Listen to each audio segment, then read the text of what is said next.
안녕하십니까, 조로입니다. 네, 조로님. 진짜 슬픈 소식이지만 24년도 하반기가 박살이 났었어요. 그래서 25년도 상반기가 어떻게 될지 많은 신입 준비하는 분들께서 궁금해하십니다. 어떻게 될까요? 저 되게 무서워요. 제가 작년에 하반기 때 하반기 잘 될 거다 이래놓고 막상 실제로 하반기 안 되니까 작년 말쯤에 하반기 안 좋았네요 이렇게 또 영상을 올렸었거든요.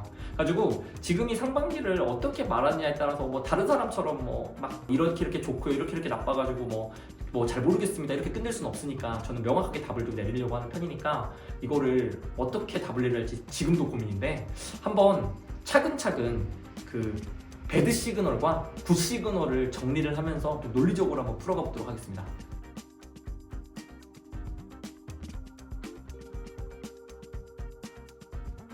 단도직입적으로 나쁜 시그널은 뭐가 있을까요? 일단 저는 한 4가지 정도 시그널이 좀 배드 시그널이라고 보고 있어요. 첫 번째는 우리 사실 제가 하반기 안 좋았다고 한 이유가 뭐예요? 굉장히 많은 구조조정이 있었거든요. 대기업들의 구조조정, 그 다음에 중견까지 해가지고 전체적인 구조조정, 금융사의 구조조정 이런 게 있었는데 이 구조조정이 아직 정확하게 정리가 안 된 것 같다. 이게 보통 한 시즌 만에 끝날 만한 성질이 아닌 게 많았어가지고 예를 들면 SK는 아직까지도 하고 있거든요. 그러다 보니 이 구조조정의 여파가 이번까지도 계속 진행되면서 계속 사람을 좀 정리하고 회사를 정리한 일이 있지 않을까. 이게 첫 번째 배드 시그널입니다. 두 번째 같은 경우에는 아직 내수 경제가 이제 작년 하반기까지 안 좋았고 그 다음에 뭐 글로벌 시장도 작년 하반기까지 좀 안 좋았는데 올해 상반기부터는 실제로 전 세계적으로 좀 좋은 시그널이 조금씩 나오고 있어요. 근데 문제는 항상 경제가 좋아진 다음 시즌부터 괜찮아지거든요. 그렇다는 얘기는 뭐냐면은 작년 하반기에 나쁜 경제 상황이 올해 상반기에 여파를 미쳐서 이것 때문에 여전히 경제 상황에 의한 채용은 그렇게 좋지 않을 것이다 이렇게 예측이 가능합니다. 근데 조로님, 이번에 삼성전자 영업이 박살나고 막 여러 막 대기업들이 구조조정하고 막 계열사 정리한다고 매각한다고 난리가 났잖아요. 이런 것들도 큰 영향을 미칠까요? 근데 그러긴 한데 그렇게 따지면 SK하이닉스는 영업이 완전 해피했고 CJ 올리브영도 해피했잖아요. 이게 뭐냐면은 사실 물론 뭐 삼성전자가 뽑는 사람 수가 워낙 많기 때문에 당연히 이제 이런 이슈가 부정적인 영향을 끼칠 수는 있겠지만 실질적으로 저는 매년마다 있을 만한 이슈 중에 하나 정도로 보여요. 왜냐면 나쁜 데가 있고 좋은 데가 있으니까. 대신에 이제 말씀드린 대로 삼성전자 같은 경우에는 사실 공대, 특히 전기전자공학이랑 기계공학이 차지하는 채용 포션이 어마어마하거든요. 삼성전자가 뽑아주는 인원이.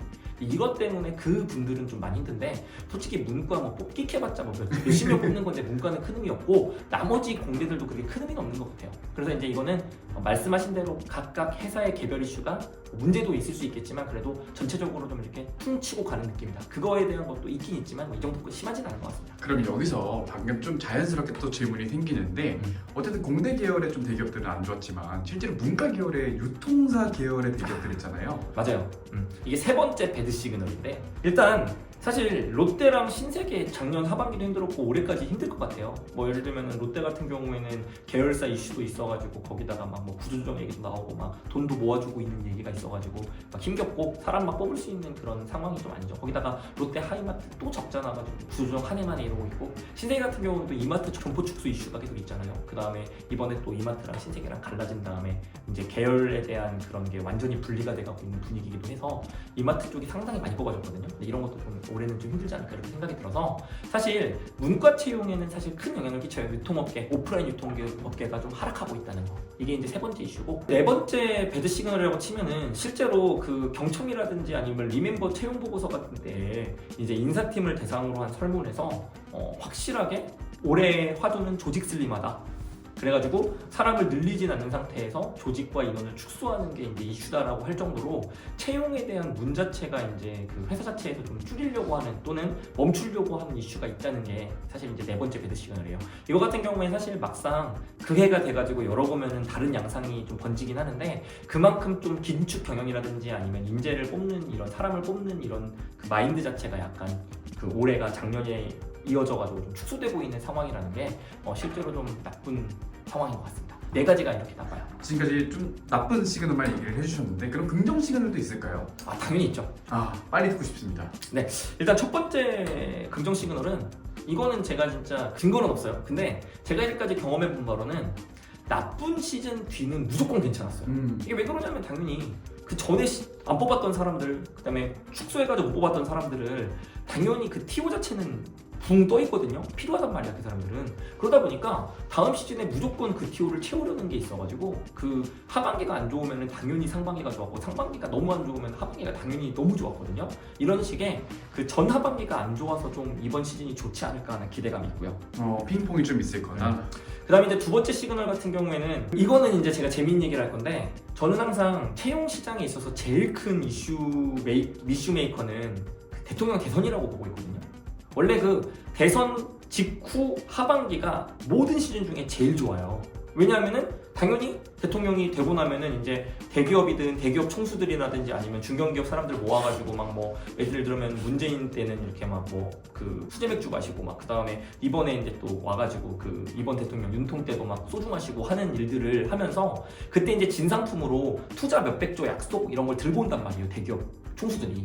그때 그 투자만 약속하는 게 아니라 채용 규모도 같이 발표해요. 그래서 삼성전자가 뭐 2만 명 채용 약속했다 이런 게 있어서 당연히 첫 해에는 대통령님이 제일 쓸 때이기 때문에 하반기 자체가 미치듯이 좋아요. 근데 우리가 지금 상반기 얘기하고 있잖아요. 하반기가 아니라. 그러면은 원래는 안 좋아야 되고 원래라면 이번 연도가 최악이 됐어야 되거든요. 왜냐? 윤통의 원래 하야는 내년이어야 되고 내년에 대선이 있어야 되는데 올해 5월로 조기 대선을 할 것 같단 말이죠. 그러면은 조기 대선 직후까지 3, 4, 5월은 좀 숨죽이고 있다가 5월, 6월 대통령이 확정되고 나면 눈치 보기가 시작돼가지고 그때부터 조금씩 채용이 늘어날 거라고 저는 전망을 하고 있습니다. 물론 하반기는 정말 좋겠지만 하반기는 정말 누가 봐도 좋을 거거든요.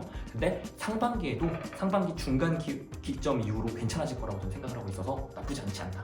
눈치를 좀 볼 것이다. 이런 게 생각이 있고요. 그러면 혹시 이번에 트럼프가 또 당선이 됐잖아요. 근데 아무래도 미국 경제에 우리나라 경제가 이렇게 좌지우지 될 수밖에 없을 것 같아요. 트럼프 당선으로 인해서 좀 바뀔 만한 변화도 있을까요? 사실은 뭐 트럼프 당선됐다고 우리나라 회사가 엄청나게 영향을 받거나 이러진 않죠. 특수한 경우는 영향을 받죠. 자동차 관세 같은 거라든지 아니면은 뭐 철강 관세 이런 거가 영향을 미치는데 이게 사실 관세가 바뀐다고 사람을 더 뽑거나 이러진 않거든요. 그러긴 한데 변화가 없는 것보다는 있는 게 무조건 낫더라고요. 제가 이제까지 쭉 있어 보니까. 그렇다는 건 뭐냐면 트럼프가 바뀌고 중국과 미국 간의 관계가 바뀌면서 뭔가 새로운 채용 포인트들이 생겨날 거예요. 기존 포인트가 없어질 수도 있지만 기존 포인트 없어지는 거는 신입에서는 그렇게 크진 않을 것 같고 새로운 포인트가 생기는 건 신입한테 되게 큰 영향을 끼치기 때문에 트럼프의 대선 끝나고 트럼프가 올라간 것도 어떻게 보면 좋은 시그널 중에 약간의 일부라고 저도 생각을 듭니다. 그럼 마지막으로 사실 작년에 금융시장, 뭐 한마디로 부동산, 이런 약간 실물 경제들이 다 박살이 나기 시작했었잖아요. 저점이었던 것 같은데 그런 것들이 좀 반등하면서 좀 바뀔 만한 채용 변화도 있을까요? 부동산 쪽은 사실 PF 해결이 좀 아직은 안 돼서 아마 대선 때까지 누른 다음에 대선 끝나고 나서 터지지 않을까 싶긴 한데 아직은 ING인 것 같긴 하지만 금융 같은 경우에도 뭐 사실은 뭐 마이너스 요인이 더 크지 플러스 요인은 없죠. 근데 이 상태가 계속 지속되고 있기 때문에 금융 쪽도 그러고 부동산도 그러고 올해 채용은 또 줄일 수는 없을 것 같고 평타 이상은 될 것 같아요. 왜냐하면은 너무 그동안에 너무 얼어 있었어요. 지금. 그래서 올해 상반기가 될지 하반기가 될지 모르겠지만 뭐 기존의 금융권들도 증권사 포함해가지고 좀 많이 좀 열지 않을까. 근데 저는 이건 사실 하반기라고 보긴 하지만 어찌됐든 그것도 좀 영향이 약간은 있을 것 같습니다. 자, 그럼 오늘은 긍정, 부정 시그널을 다 말씀해 주셨는데 그래서 결론은 좋다, 나쁘다 뭡니까? 사실 원래 하반기 대비 상반기가 항상 나빠요. 그렇기 때문에 작년 하반기 대비 원래 이번 상반기가 나빠야 정상이나 작년 하반기가 실제로 작년 상반기랑 비슷할 정도로 되게 안 좋았거든요. 그렇다 보니 아마 작년 하반기를 겪으신 분은 이번 상반기가 의외로 쉽네라고 생각하실 정도로 괜찮은 상반기가 될 것이다. 이거는 상대적인 입장에서.